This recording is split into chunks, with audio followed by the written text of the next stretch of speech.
일생 동안 살아온 그의 모습을 바라볼 때 때로는 하나님의 노여움이 자기에게 늘 함께 있었던 것 같지만 세월 다 지나고 인생을 뒤돌아보고 나니까 하나님의 노여움은 잠깐이었고 은총이 평생이었다. 저녁에는 울음이 깃들지라도 다윗에게 저녁이었다면 언제입니까? 사울에게 쫓겨다니던 광야 생활이 아니겠습니까? 그러면서도 그 쫓겨다니던 그 저녁 울음, 그 울음은 죽음에까지 이르는 울음이었지만은 아침에는 기쁨이 오리로다. 여러분, 우리 성경 가운데 보면 늘 희망을 노래합니다. 여러분, 이사야 선지자나 예레미야 선지자 같은 데도 보면은 예루살렘아 예루살렘아 망했다고 통곡하고 있으면서도 마지막에는 희망의 광명의 빛을 비추어 주고 있는데 이 광명의 빛이 십자가인 줄로 믿습니다.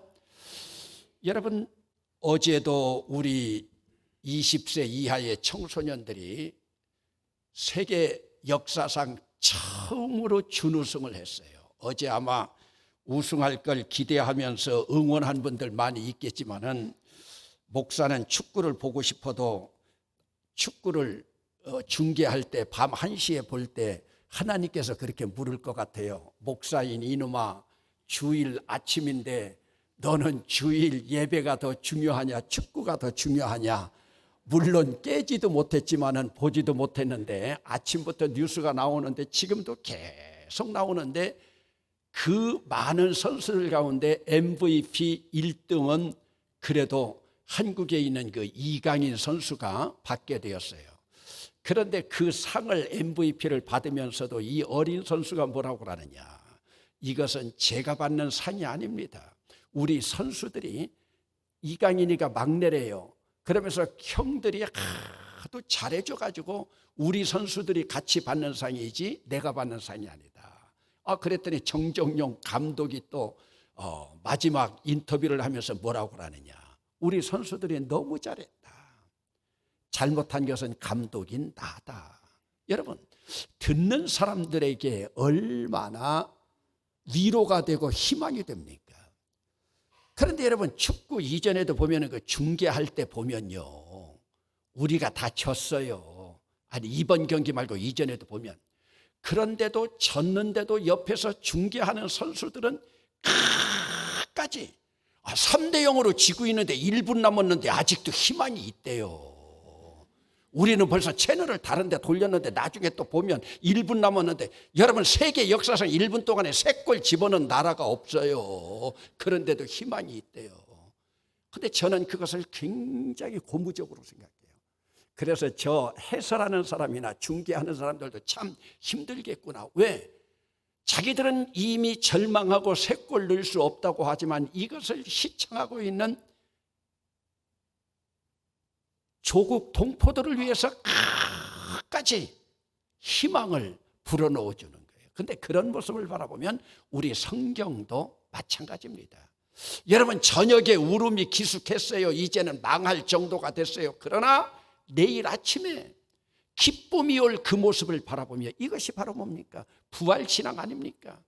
지금은 십자가로 예수님이 완전히 패배해서 죽어 있는데 또 희망을 노래하고 있는 거예요.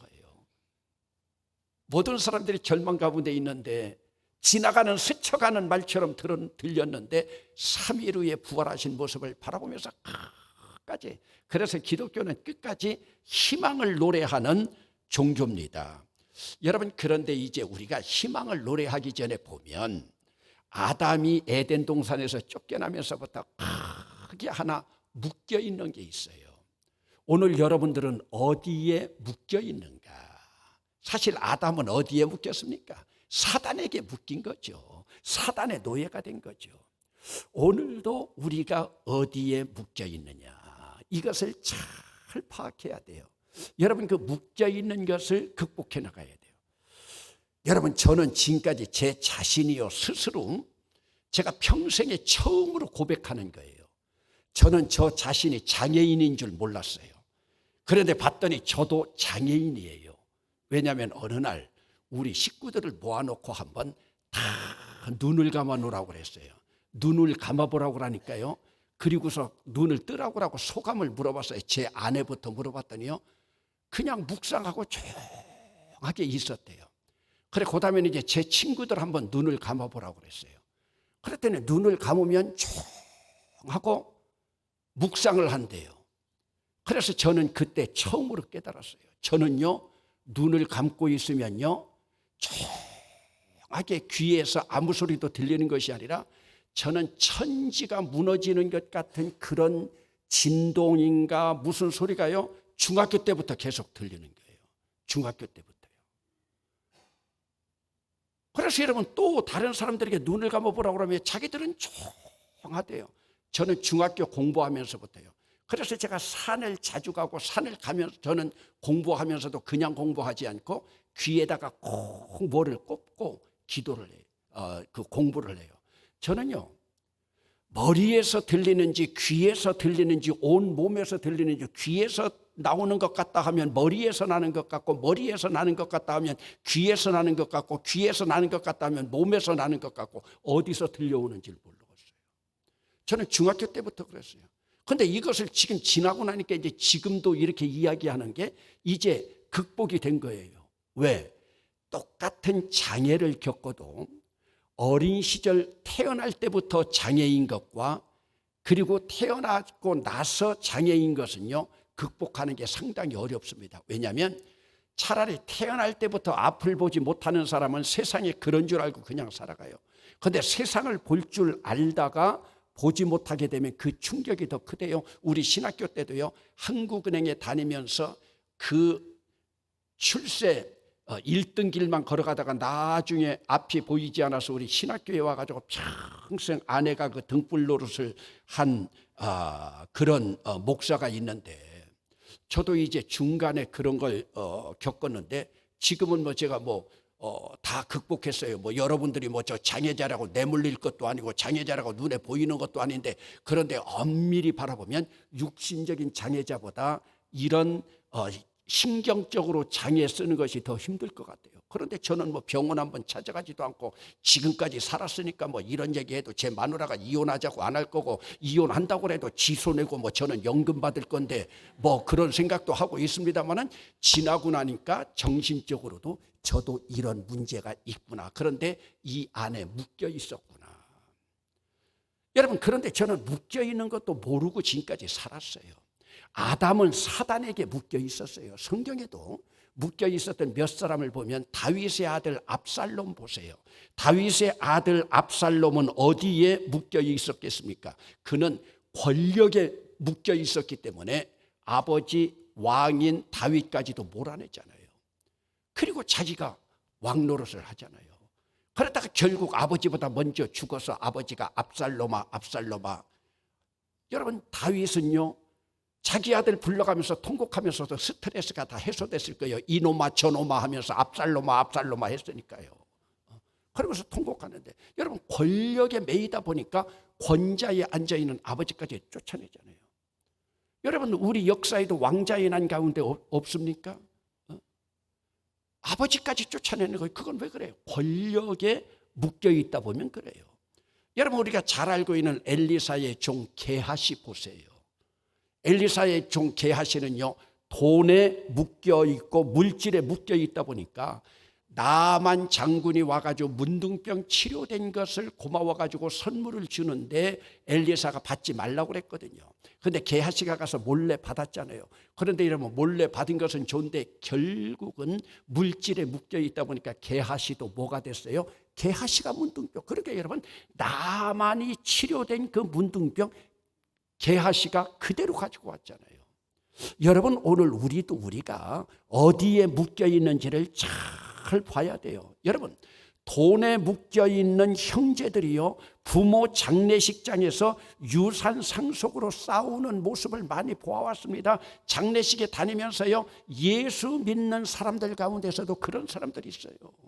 여러분, 돈의 노예가 되다가 보니까요, 아버지 장례식은요 겉돌아가고요, 그 유산 싸움 하고 있는 거예요. 행여 오늘 여러분 자식들은 아니겠죠. 여러분, 대통령 병에 걸리고 대통령 병에 묶여 있다가 보니까 최고 권력에 묶여 있다 보니까 지금 이 나라에도요, 대통령 하이가 하고 싶다는 사람들이 얼마나 많아요. 여러분, 권력병에 드나들 권력병에 묶여 있다가 보니까 나라야 어찌 되건 말건 내년 총선에서 우리 당에서 많이만 당선되면 된다고 지금 여러분 여당부터 선거법 위반하면서 하는 짓거리들을 보세요. 여러분, 오늘 우리가 어디에 묶여 있느냐? 이 말씀은 모두 저도 자유스러울지 모르겠지만 여러분, 그동안에 우리나라에서 참으로 교회 법 가운데서 좋은 제도 하나가 원로 목사를 대우해 주는 그런 제도였습니다. 그런데 제도는 좋은데 실제로는 어려웠잖아요. 그것들은 왜 그래요? 원로 목사 된 사람들이요, 노역에 묶여가지고요, 자기들이 상황 노릇하려고 하니까 교회마다 문제가 있는 거예요. 지금 여러분, 제가 손가락 10개도 더 꼽을 수 있어요. 70세가 됐는데도 지금 은퇴하지 않고 있는 목사들이 있다니까요. 그것들이 전부 뭐예요?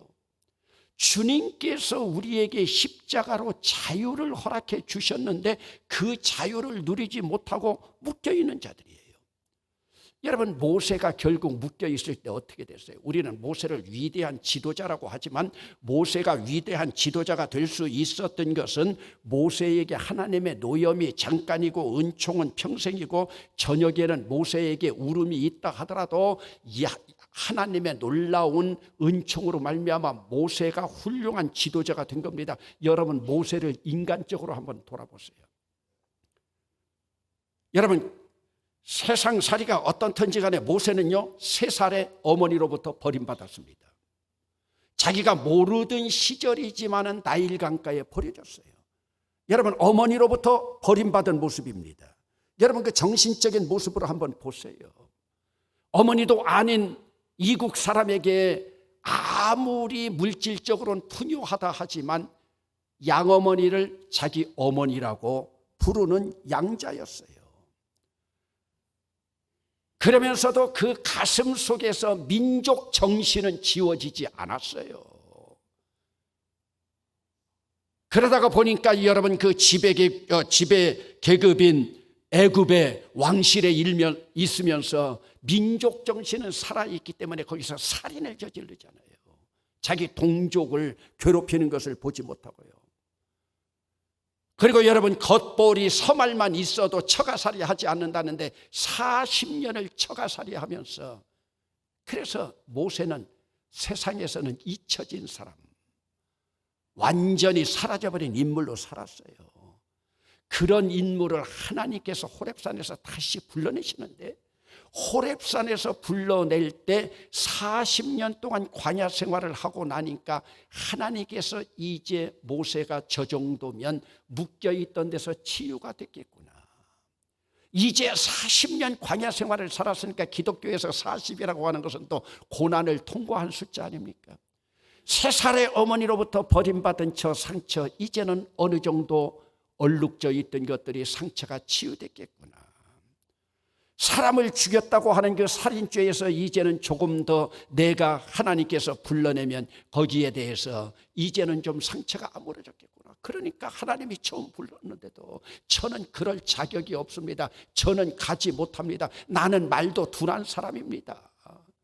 그들에게 가서 나를 누가 보냈냐고 하면 내가 뭐라고 말하리오리까. 참으로 모세의 이 말 속에는요, 그의 진심이 들어있었던 거예요. 그러나 하나님께서 지팡이를 주기 시작하면서 모세로부터, 이런 패배했던 모세로부터 하나님의 능력이 나타나니까 그것이 치유되기 시작한 거예요. 치유되기 시작하면서부터는 모세에게 새로운 아침이 온 거예요. 새로운 아침의 기쁨이 오고 나니까 이제는 목숨도 두렵지 않고 하나님의 종으로 나아갔던 겁니다. 여러분, 오늘 우리에게는 크건 작건 어디에 묶여있는 묶임이 있어요. 그런데 세상 사람들은 가장 많이 묶여있는 것이 돈에 묶여있어요. 물질에 묶여있어요. 그런데 여러분, 솔직히 말씀드리면요, 저도 이런 것에 묶여있었던 적이 있어요. 그 묶여있었던 적이 뭐냐? 목사로서 출세해야 되겠다. 목사로서 성공해야 되겠다. 참 그 당시 보면은 어리석은 생각이었어요. 왜? 목회해보지만 목회는요, 출세가 없고 성공이 없어요. 목회로 일반적으로 세상 사람들이 출세했다고 하는 것은요, 그 출세는 하나님이 기뻐하지 않는 출세입니다. 하나님은 successful, 영어로 말하면 successful이라고 하는 성공한 것을 하나님은 기뻐하지 않으시고 faithful, 얼마나 신실한가. 여러분, 큰 교회에 목회한다고 목회 성공이 아닙니다. 작은 교회에 목회한다 하더라도 얼마나 신실한가. 얼마 전에 김진봉 목사가 여러분 안동에 있는 그 조그만 교회로 가면서 한번 전화했더니요, 목사님, 교인이요 50%나 늘었대요. 이야, 50% 늘었으면 대단하다. 여러분들도 놀래네요. 왜요? 10명 모이던 교회가 15명 됐대요. 10명 모이던 교회인데 지네 식구 4명 갔지? 그러고 귀농한 사람 한 사람 와가지고요 50% 됐대요. 여러분, 똑같이 말을 하면서도 얼마나 긍정적이에요. 그러더니 그 다음에는 60% 됐대요. 왜 또 한 할머니가 찾아왔대요. 그러면서 저에게 하나하나 보고를 하는데요, 똑같이 말을 해도요, 목사님 10명 교인인데요, 우리 교인들 와가지고 이제 14명이에요. 그리고 귀농 한 번 와서 15명이 하는 것보다 목사님 50%나 늘었어요. 제 아내가 부엌에 있다가 그냥 깜짝 놀랐었죠. 제가 50% 늘었다니까. 10명 모이던 곳에서 자기네 식구 4명 갔죠. 그 식구가 5명인가? 애들 셋이죠? 5명과 또 한 사람 왔다고 하니까요. 이제 요즘은 연락이 안 오는데 제가 이제 얼마 있다가 안동 가는데 이제 또 한번 물어봐야죠. 야, 몇 명 들었다고 말하지 말고 프로테이지로 얘기하라고. 그래야 우리 교회 가서. 똑같이 여러분, 우리가 살아가면서도 얼만큼 우리가 긍정적인 마인드로 살아가느냐. 모세는 이때부터 긍정 마인드가 됐었어요. 근데 여러분, 왜 제가 이런 말씀을 드리느냐. 우리도 은연중에 바라보면요, 노회나 어디 가서도요, 우리 여전도에도 마찬가지요. 대봉교회다. 여러분, 대봉교회다 하면서 조금 물론 자부심은 있어야 되지만 다른 사람들 저 성주 시골이나 미자립교회에서 오는 여전도 회원들 저 무시하는 모습 없습니까? 아니면 그런 데 있는 목사님들 보조받아서 살아가는 그런 목사님들 좀 무시하시는 모습 없습니까? 노예 가면 전 느껴요. 대봉교회 목사인 제가 가고 나면 멀리서 있던 사람들까지 일부러 찾아와서 인사를 해요. 그런데 여러분, 그것이 오늘 우리가 successful, 성공한 사람으로서 바라보느냐, faithful, 신실한 사람으로서 바라보고 있느냐. 그러므로 여러분, 오늘 우리의 신앙의 판단 기준도 달라져야 돼요. 어떤 사람들 총회에 가보면 뭐 총회장 했다, 뭐 정치부장 했다, 무슨 부장 했다, 노회장 했다. 여러분, 아무것도 아니에요. 오히려 하나님 앞에 가면 그런 일들 했던 것들이 부끄러울 수 있어요. 제가 요즘 후배들에게 그래요.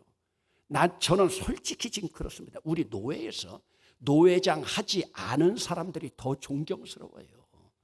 대봉교회쯤 되면 어차피 흘러가는 순서에 따라서 하긴 해야 되지만은 여러분들도 여러분 마인드를 바꿔야 돼요. 그런 거 한 사람들이 좋은 사람들이 아니에요. 저를 포함해서 마찬가지예요. 여러분, 예수 믿는 것은요, 세상적인 출세 기준으로 아니라니까요. 이런 말씀 드릴 때마다 우리 원로 목사님 고별 설교 생각나네요. 이구아수 폭포 옆에 있는 개집 같은 판잣집이 총회장 하신 어른의 천국 상급이라고요. 그래서 우리 원로 목사님 집까지 다 바치고 가셨잖아요. 여러분, 오늘 지금 다윗이 이 말씀 가운데서도요, 저녁에는 울음이 깃들지라도 아침에는 기쁨이 오리로다. 이것은요, 예수 그리스도 십자가 이전의 삶과 이후의 삶이 달라졌다는 거예요.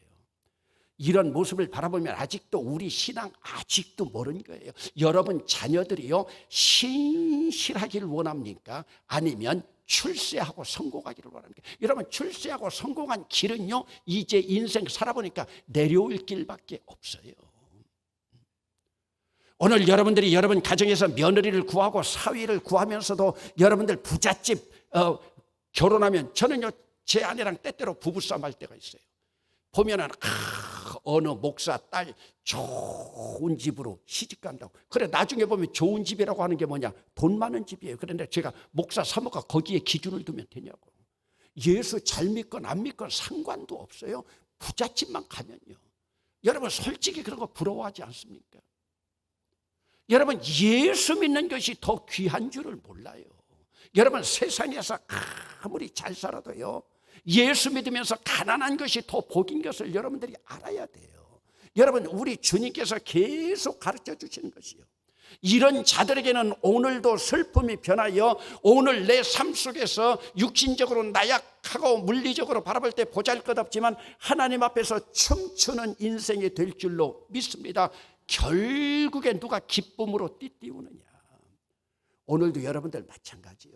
가진 것 가지고 만족하지 말고요, 오늘도 내 마음이 얼마나 해피한가, 얼마나 만족한가, 여러분 스스로 한번 바라볼 줄 알아야 돼요.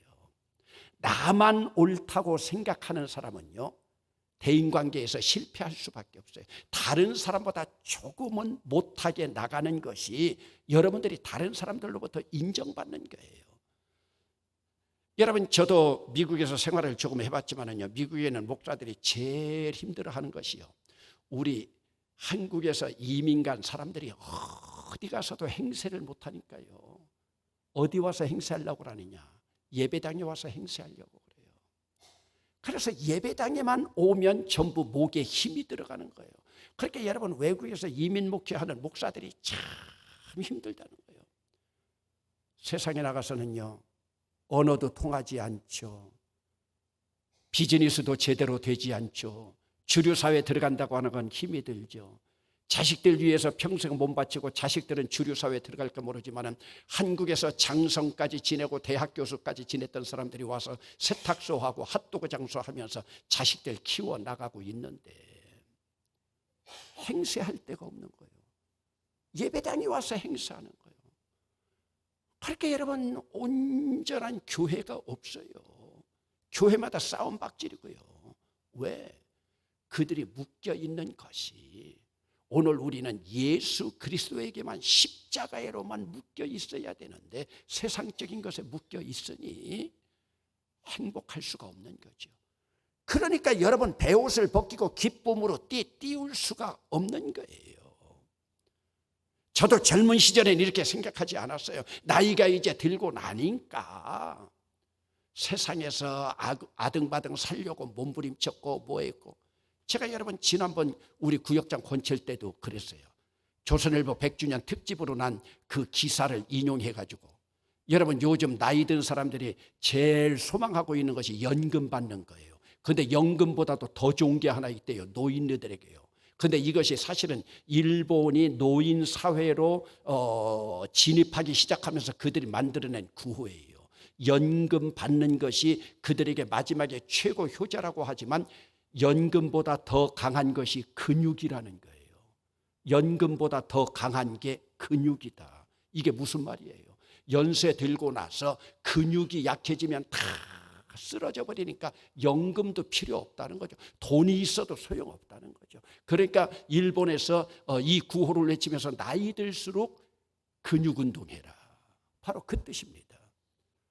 여러분들도 인생 살아볼 만큼 살아봤잖아요. 세상에서 출세하고, 그러니까 여러분 자식들 승진하고 뭐 올라가고, 그거 사실은 좋은 건 올라가면 결국은 내려오는 일밖에 없는 거예요. 그러면 여러분 오늘도 우리가 이 말씀을 생각하면서 정말로 나 묶여있는 데에서 내가 풀어야 될 것이 무엇인가? 여러분 정치권 가운데 보세요. 권력에 묶여있고 그것이 최고인 줄 알아요. 어떤 사람들은 과거에 묶여가지고 현재를 즐겁게 살아가지 못해요. 제가 알고 있는 사람 가운데 어린 시절에 가까운 친척으로부터 성폭행을 당해가지고 일생을 불행하게 살아가는 사람이 있어요. 그러니까 나중에는 예수 믿고 나서 이제는 자기에게 성폭행한 사람 용서했다고 그러더라고요. 그런데 제가 볼 때는 그게 용서가 아니에요. 입으로만 성경에 쓰여 있으니까 용서했지 자기는 아직도 그 그늘 밑에 살아가고 있어요. 그래서 제가 어느 소그룹 있는 데 가가지고 그분이 한번 결혼하고 다시 새 삶을 시작한다고 그래가지고 당신 남편 될 사람 당신 성폭행된 거 당한 거 아느냐 하니까 안 돼요. 그러면 우리 공동체에서 고백할 수 있느냐? 빈둥빈둥 돌리면서 고백하지 못해요. 나중에 그 남편 될 사람이 와가지고 여보 당신 고백하라고. 고백하기가 쉽습니까? 결국은 고백했어요. 고백하면서 그 주변에 있는 사람들이 같이 기도해주고 목사가 머리 위에 손을 얹고 그리고 지금까지 묻고 있었던 모든 악한 영을 물러갈지어다 하면서 그 사람들이 새로 인생을 새 출발했는데, 여러분 우리가 과거에 묶여 있다고 하는 건 내 입으로 용서한다고 용서가 되는 게 아니에요. 그것을 공중으로 고백하고, 그래서 여러분 1907년에 길선주 목사를 비롯한 장대연 교회에서 대각성 부흥운동이 일어날 때 여러분 길선주 목사님부터 앞에 나와가지고 자기의 죄를 다 고백하다 보니까 교회의 장로님들이 나와가지고 나는 어떤 죄를 졌습니다. 간음죄를 졌습니다. 교회 헌금 어디다가 손을 대었습니다. 그러다 보니까 놀라운 성령의 폭발의 역사가 나타났잖아요. 여러분 그래서 교회에서 소그룹이라고 하는 것은 그만큼 중요한 거예요. 그래서 여자분들 가운데서도 내가 수다 떨면서 내 안에 있는 깊이에 있는 것까지 다 나올 수 있는, 그러면서 내 편 들어줄 수 있는 친구가 한 명이라도 있는 사람들은 행복한 사람들이에요. 이것을 꺼내지 못하고 있잖아요. 그런 사람들은 양심까지도 마지막 보루로 지킬 수 있는 사람이에요. 오늘 우리에게 묶여둔 것을 어떻게 풀 수 있느냐? 그러면 이것을 풀 수 있는 방법은 무엇이냐? 이것은 오직 예수 그리스도의 십자가밖에 없는 줄로 믿습니다. 십자가는 어디 가져다 놔도 만병통치예요. 여러분 성폭행 당한 사람에게 예수 그리스도의 십자가의 피를 가져다 얹어 놓으니까요, 그 사람이 자유를 얻더라고요. 어떤 큰 죄를 지은 사람도 십자가 유월절 어린 양의 피를 갖다 얹으니까요, 눈물 폭발하면서 죄사함을 고백하면서 주님 앞으로 돌아오더라고요. 그러므로 오늘 우리가 신앙생활을 해도 정말로 예수 그리스도의 십자가의 보혈이 내 안에 들어와서 내 몸을 씻고 있느냐? 그렇기 때문에 여러분 로마서 말씀 가운데서도 보면 6장 가운데 보면 주님의 말씀의 권위에 순종하며 나간다. 주님 말씀 권위에 순종한다고 하는 것은 십자가에 순종하는 겁니다.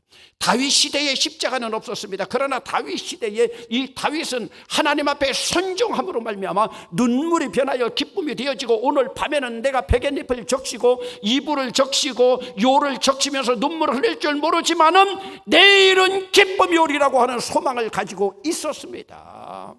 비록 저녁에 어두워질 때에 눈물을 흘리며 고통 가운데 있지만 새벽에 광명이 밝혀지기만 하면은 기쁨이 찾아오리라. 결국 사울도 팽당했고 솔로몬도 마지막 때에는 그 나라가 이분열되어서 분열왕국으로 나아갔지만은 역사가 1000년, 2000여 년이 지난 지금까지도 이스라엘에서는 다윗의 별을 드러내놓고 있는 것 보면 지금 다윗은 어떤 역경과 시련 가운데서도 자기를 묶고 있는 것들을 하나하나 다 풀으면서, 그러면서 하나님 앞에 의지하면서 나왔는데, 여러분 마지막으로 12절 한번 주목해 보십니다. 30장 12절입니다. 이는 잠잠하지 아니하고 내 영광으로 주를 찬송하게 하심이니 여호와 나의 하나님이여 내가 주께 영원히 감사하리이다. 아멘. 여러분 다윗은 잠잠하지 않았어요. 입 다물고 있지 않았다고요. 경상도 사람들처럼 입 딱 다물고요 있지 않았어요. 하나님 앞에 잠잠하지 아니하고 찬송했어요. 찬송했다고 하는 것은요, 하나님 앞에 찬양했다는 거예요. 그리고 마지막 줄에 뭐라고 나왔어요? 영원히 감사하리이다. 그러므로 다윗은 입술에 감사합니다, 찬송합니다, 입에 달고 살았어요.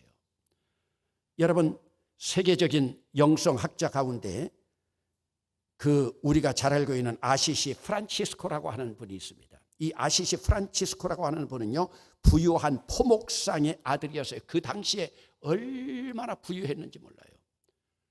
그러다가 이 프란치스코가 마태복음 19장에 나오는 부자 청년의 이야기를 읽어가면서 영생을 찾아서 헤매는 저 부자 청년이 바로 나구나. 여러분 부자 청년이 예수님에게 와서 뭐라고 합니까? 어떻게 해야 영생을 얻으리까? 율법을 지켜라. 율법을 다 지켰습니다. 얼마나 교만합니까? 그때 예수님이 또 한 말씀 하잖아요. 율법 다 지켰느냐? 그러면 네 재산 다 팔아서 가난한 자들에게 나누어 주라. 이 부자 청년이 고민하면서 돌아갔죠. 그런데 아시시의 프란시스코는 고민하면서 돌아가지 않았어요. 그 많은 유산을 자기 아버지가 준다고 하는 모든 것들을 거절했어요. 유산 받는 걸 거절한다고 아버지로부터 폭행당했어요. 그래도 그는 거절했어요. 그리고 평생을 구도자의 길로 걸어갑니다. 그러면서 여러분, 우리 프란시스코의 유명한 시 복음성가로 나온 노래도 알고 있잖아요. 방송실에서 띄워줄 수 있어요? 여러분들 뭐 모르는 사람들 한 사람도 없을 거예요. 주여 나를 평화의 도구로 써주소서. 미움이 있는 곳에 사랑을, 다툼이 있는 곳에 용서를, 분열이 있는 곳에 일치를, 의혹이 있는 곳에 믿음을 심도록 나를 도와주소서. 주여 나를 평화의 도구로 써주소서. 오류가 있는 곳에 진리를, 절망이 있는 곳에 희망을, 어둠이 있는 곳에 광명을, 슬픔이 있는 곳에 기쁨을 심게 하소서. 여러분, 이것이 아시시 프란치스코가 걸어간 길이지만은 오늘 우리도 마찬가지입니다. 내가 평화의 도구가 되고 있는가? 오늘도 싸움박질의 도구가 되고 있는가? 평화의 도구는 낮에도 말씀드렸지만 마음 밑바닥에 있는 양심이, 카르디아가 맑은 사람입니다. 카르디아가 맑으면 결국은 슬픔이 변하여 춤이 되게 하고 내가 입고 있는 베옷을 벗겨서 기쁨으로 띠띠우게 될 건데, 여러분, 어려운 시대에 박희종 목사와 함께 교회 생활해 나가면서 오늘 우리가 저녁에는 울음이 기숙하고 지금까지는 울음이 기숙했지만 내일을 바라보며 희망으로 노래하고, 오늘은 슬픔의 노래를 부를지 모르지만은 내일의 춤출 그 모습을 바라보며 끝까지 희망으로 노래하는 우리들이 될 수 있기를 주의 이름으로 축원합니다.